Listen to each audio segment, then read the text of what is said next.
Bullet रफ्तार भाग रही भारत की इकोनॉमी, जो दुनिया में सबसे ज्यादा रफ्तार से दौड़ रही है, वो अमेरिका को कैसे रास आ सकती है? ट्रंप के टैरिफ यूक्रेन जंग या रूस से तेल खरीद को लेकर नहीं लगाए गए, बल्कि भारत की तेजी से आगे बढ़ रही इकोनॉमी को डिस्ट्रॉय करने के लिए लगाए गए हैं। लेकिन ट्रंप को शायद ही अंदाजा था कि उसके टैरिफ ही भारत के लिए वरदान बन जाएंगे। भारत की इकोनॉमी इन्हीं टैरिफ के दम पर वो मुकाम हासिल करने वाली है जो किसी ने सोचा तक नहीं था।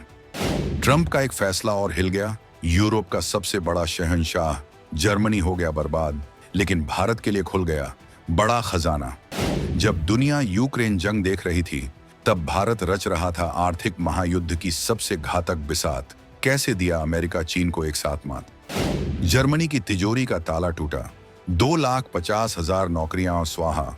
यूरोप के सिक मैन की तबाही बन गई, हिंदुस्तान के लिए अमृत। डॉलर को भारत की सीधी चुनौती, भारत का रुपया एक्सप्रेसवे तैयार। कैसे दुनिया की सबसे बड़ी ताकतें फंसेंगी भारत के इस जाल में।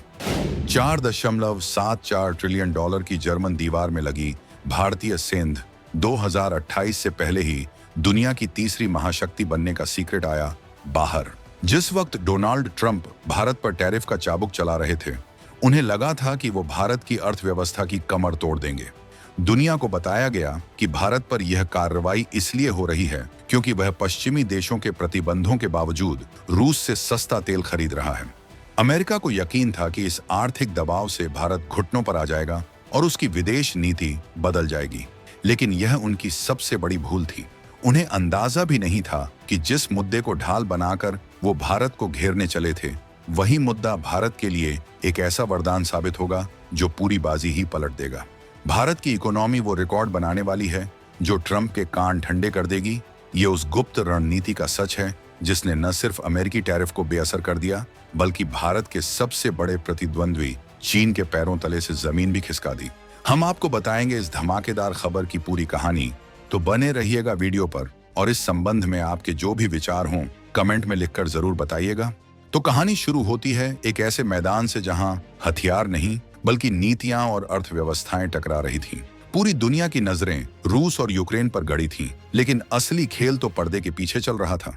एक तरफ था अमेरिका, जिसका मकसद था भारत को सबक सिखाना, और दूसरी तरफ था भारत, जो चुपचाप अपने सबसे बड़े मिशन को अंजाम दे रहा था। डोनाल्ड ट्रंप ने जब भारत पर 50% का भारी भरकम टैरिफ लगाया, तो वॉशिंगटन में बैठे रणनीतिकारों को लगा कि ये भारत के ताबूत में आखिरी कील साबित होगी। लेकिन हुआ ठीक इसका उल्टा। ये कील भारत के ताबूत में नहीं, बल्कि यूरोप के सबसे ताकतवर देश जर्मनी के आर्थिक साम्राज्य में जा लगी। जर्मनी, जो यूरोप की सबसे बड़ी और दुनिया की तीसरी सबसे बड़ी अर्थव्यवस्था होने का दंभ भरता था, अचानक लड़खड़ाने लगा। आंकड़े होश उड़ाने वाले थे। 2025 की दूसरी तिमाही में जर्मनी की अर्थव्यवस्था 0.3% सिकुड़ गई। ये कोई मामूली गिरावट नहीं थी। जर्मनी जी 7 देशों में इकलौता ऐसा देश बन गया जिसकी इकोनॉमी लगातार 2 साल से गिर रही थी और अब तीसरे साल की गिरावट की तरफ बढ़ रही थी। इतिहास में युद्ध काल को छोड़ दें तो ऐसा पहली बार हो रहा था। उसे यूरोप का बीमार आदमी कहा जाने लगा। 2019 से अब तक जर्मनी में लगभग 2.5 लाख नौकरियां खत्म हो चुकी थीं। उसकी एक्सपोर्ट पर टिकी अर्थव्यवस्था की सांसें उखड़ने लगी थीं, क्योंकि अमेरिका ही उसका सबसे बड़ा व्यापारिक भागीदार था और वहीं से उसे सबसे बड़ा झटका लगा था। ट्रंप का निशाना कहीं और था और लगा कहीं और। वो भारत को चोट पहुंचाना चाहते थे, लेकिन अनजाने में उन्होंने भारत के रास्ते का सबसे बड़ा रोड़ा ही हटा दिया, क्योंकि जिस जर्मनी को पछाड़कर भारत को 2028 तक तीसरी सबसे बड़ी अर्थव्यवस्था बनना था, वो अब खुद ही ढह रहा था। आज भारत की जीडीपी 4 अरब 19 करोड़ डॉलर है, जबकि जर्मनी $4.74 ट्रिलियन पर हाँफ रहा है। IMF का अनुमान चीख चीख कर कह रहा है कि 2026-7 तक भारत 6.4% की तूफानी रफ्तार से बढ़ेगा, जबकि जर्मनी की ग्रोथ नेगेटिव में गोते लगा रही है। ये सब अचानक नहीं हुआ। ये भारत के उस महाप्लान का नतीजा था जिसे दुनिया देख ही नहीं पाई। जिस वक्त जर्मनी अपने जख्मों पर मरहम लगा रहा था, भारत ने कूटनीति और अर्थनीति का एक ऐसा घातक कॉकटेल तैयार किया जिसने सबको हैरान कर दिया। भारत ने जर्मनी की इस कमजोरी को अपनी सबसे बड़ी ताकत में बदल दिया। भारत का मिशन जर्मनी 3 स्तरों पर एक साथ काम कर रहा था। अब तक दुनिया की बड़ी बड़ी यूरोपियन कंपनियां चीन पर आंख मूंद कर भरोसा करती थीं।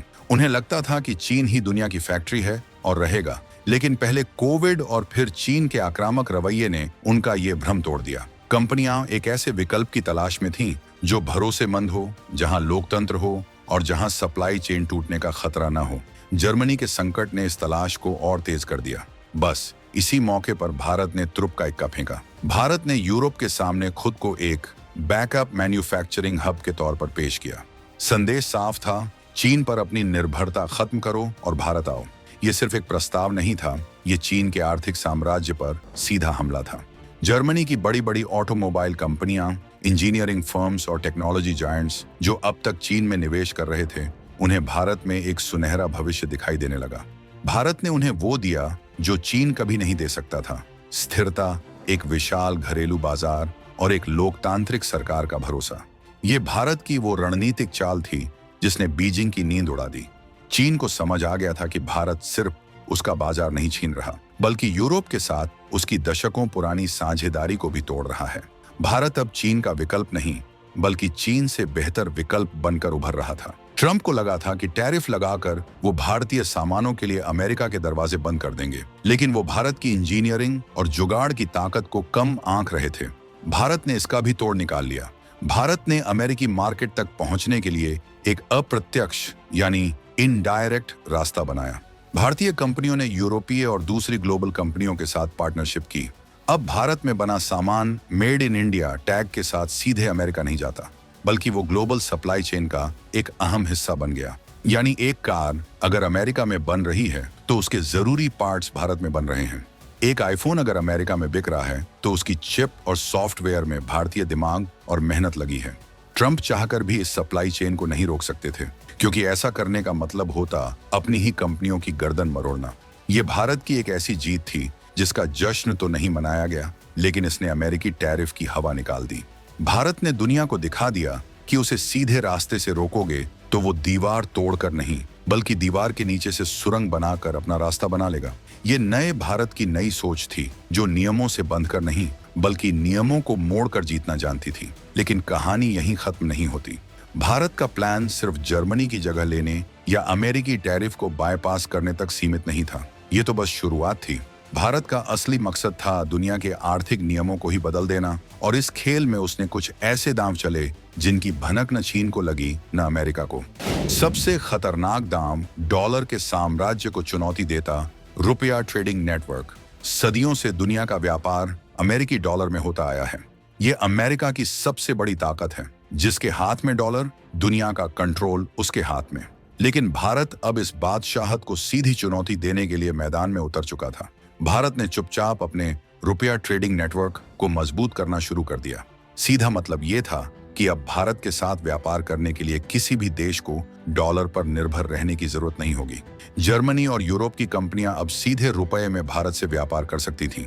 ये एक क्रांतिकारी कदम था। सोचिए, जर्मनी की कोई कार कंपनी भारत से पार्ट्स खरीदती है तो उसे पहले अपनी मुद्रा को डॉलर में बदलना पड़ता है और फिर भारत को पेमेंट करनी पड़ती है। इस प्रक्रिया में समय भी लगता है और पैसा भी।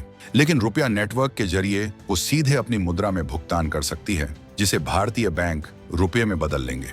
ये न सिर्फ व्यापार को आसान और सस्ता बनाता है, बल्कि ये डॉलर की वैश्विक दादागिरी पर भी सीधा प्रहार है। जैसे जैसे ये नेटवर्क मजबूत होता जाएगा, दुनिया की डॉलर पर निर्भरता कम होती जाएगी, और ये अमेरिका के लिए किसी बुरे सपने से कम नहीं होगा। भारत ये काम अकेले नहीं कर रहा। वो रूस, ईरान और कई दूसरे देशों के साथ मिलकर एक ऐसी वैकल्पिक व्यवस्था बना रहा है जो पश्चिमी देशों के आर्थिक दबदबे को हमेशा के लिए खत्म कर सकती है। भारत की डिजिटल इकोनॉमी और सर्विस सेक्टर की सुनामी। जब दुनिया भारत को सिर्फ एक मैन्युफैक्चरिंग हब के तौर पर देख रही थी, तब भारत का असली तुरुप का इक्का कहीं और तैयार हो रहा था, और वो था भारत का सर्विस सेक्टर और डिजिटल इकोनॉमी। ये भारत की वो छुपी हुई ताकत है जिसका सही अंदाजा आज भी किसी को नहीं है। एक अनुमान के मुताबिक भारत का सर्विस और डिजिटल सेक्टर मिलकर अगले 5 सालों में $2 ट्रिलियन से भी ज्यादा की ताकत खड़ी कर देंगे। ये आंकड़ा इतना बड़ा है कि ये कई देशों की कुल जीडीपी से भी ज्यादा है। जर्मनी के संकट का एक और अनचाहा फायदा भारत को यहाँ मिला। यूरोप की बड़ी बड़ी टेक्नोलॉजी कंपनियां जो आर्थिक मंदी की मार झेल रही थीं, उन्होंने भारत में भारी निवेश करना शुरू कर दिया। उन्हें भारत में कम लागत में वर्ल्ड क्लास टैलेंट मिल रहा था। इसका सीधा असर भारत के डिफेंस टेक, स्पेस और आर्टिफिशियल इंटेलिजेंस यानी एआई प्रोजेक्ट्स पर पड़ा। भारत को वो यूरोपीय टेक्नोलॉजी और विशेषज्ञता आसानी से मिलने लगी, जिसके लिए उसे सालों इंतजार करना पड़ता। अब भारत में ऐसी रक्षा तकनीकें बन रही हैं, ऐसे एआई सिस्टम तैयार हो रहे हैं जिन्हें चीन और पाकिस्तान कॉपी करने का सपना भी नहीं देख सकते। ये वो साइलेंट क्रांति है जो भारत को सिर्फ आर्थिक ही नहीं बल्कि एक तकनीकी महाशक्ति भी बना रही है। यानी ट्रंप का एक फैसला भारत के लिए ब्लेसिंग इन डिस्गिज, यानी एक छिपा हुआ वरदान बन गया। इसने एक ऐसी चेन रिएक्शन शुरू की जिसने भारत के लिए संभावनाओं के वे सारे दरवाजे खोल दिए जो अब तक बंद थे। आज भारत एक ऐसी अनोखी स्थिति में है जहां वो एक ही समय में अमेरिका, रूस और यूरोप के साथ एक ट्रिपल अलायंस यानी एक त्रिपक्षीय गठबंधन बनाकर चल रहा है। ये भारत की डिप्लोमेटिक यानी कूटनीतिक जीत का सबसे बड़ा सबूत है। एक तरफ वो अमेरिका के साथ मिलकर चीन को काउंटर कर रहा है, दूसरी तरफ रूस से सस्ती ऊर्जा और हथियार खरीदकर अपनी जरूरतों को पूरा कर रहा है, और तीसरी तरफ यूरोप के साथ मिलकर टेक्नोलॉजी और व्यापार की नई इबारत लिख रहा है।